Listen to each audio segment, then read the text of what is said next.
I'm a Celtic supporter. We went through a similar sort of scenario with Brendan, so I think there's a couple of points I would make on it. Is from Gerrard themselves' point of view, stock is probably at the highest at the moment for having stopped 10 in a row. My question, we spoke about it in work today, and my point to some of the Rangers fans in my work was, what if he doesn't win the league this year? So if you look at it, the Gerrard's been in Glasgow now for 3.5 seasons. If you take the emotion of 10 in a row out it, in black and white on paper, the guy's won one trophy. That's a fact. He's won one trophy in 3.5 seasons in a country where there is only 2 teams compete really for the major trophies. Hence the reason Celtic done 4 trebles back to back. So that tells you everything you need to know.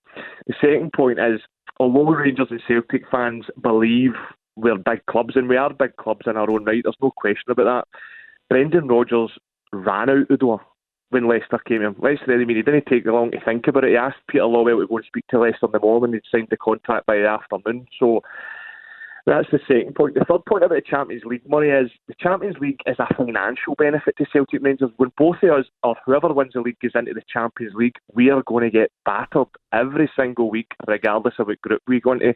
So yes, from a financial point of view, it's brilliant for whichever club gets there, but for a manager to go into that environment with the resources that they'll have at their disposal, it's not going to be a good experience. You can look at the gap in Champions League football now between, you could argue maybe Sheriff's performance this season maybe counters this argument, but in the main, the gap between your PSGs, your Cities, I mean, I would be terrified for Celtic to go up against somebody like Liverpool. Terrified. I mean, that could be double figures.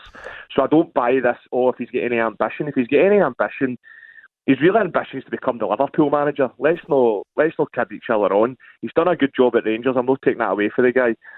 But he needs to go and do something in England with a big club before he gets any opportunity at Liverpool. Do you think he deserves the chance, Kev, to go to Aston Villa? I mean, I felt a wee bit sorry for the Aston Villa manager, if I'm being dead honest. I thought he'd done a really good job, and there's a couple of things that you could argue in for him. Do I think he deserves it? I'm not. People in my world are saying to me today, do you want Gerrard to go? I don't actually fear him that much. I know Rangers battered this last season, but again, it's a bit of an outlier of a season. But I would be a wee bit worried if he goes and they go and get somebody better than Gerrard, to be honest. So I'm not really buying into the whole hysteria around him. Fantastic football player, great reputation, no doubt about it. I actually loved him, to be fair, until he signed for Rangers, if I'm being honest. But I think he probably does deserve it, but I think there's a risk if he stays as well, because if he does, and bearing in mind, if he doesn't win the league, Postecoglou, an Australian guy's come in and built a Celtic team from scratch and wins the title off him, his stock falls through the floor. Yeah, I think that is the danger, isn't it, up in Scotland, that you can actually become hero to zero pretty quickly if you finish second behind your dearest and nearest rivals.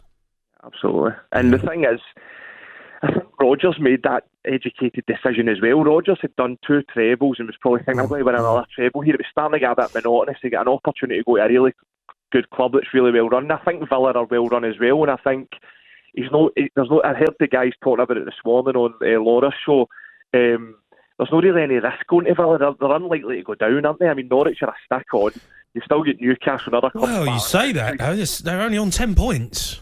I know, but you just get the feeling that they're probably a wee bit better than 3 other teams at the moment. You're right, there'll be an element of risk, but I mean, I don't think, I'm not saying he should go or he shouldn't. I'm just saying from an objective point of view, having been there through Rodgers, I do think he does run the risk. The Rangers are not a stick on to win the league this year. I know you guys probably don't watch a lot of your football, but they're not a stick on. Celtic are playing reasonably well considering it's a relatively new team.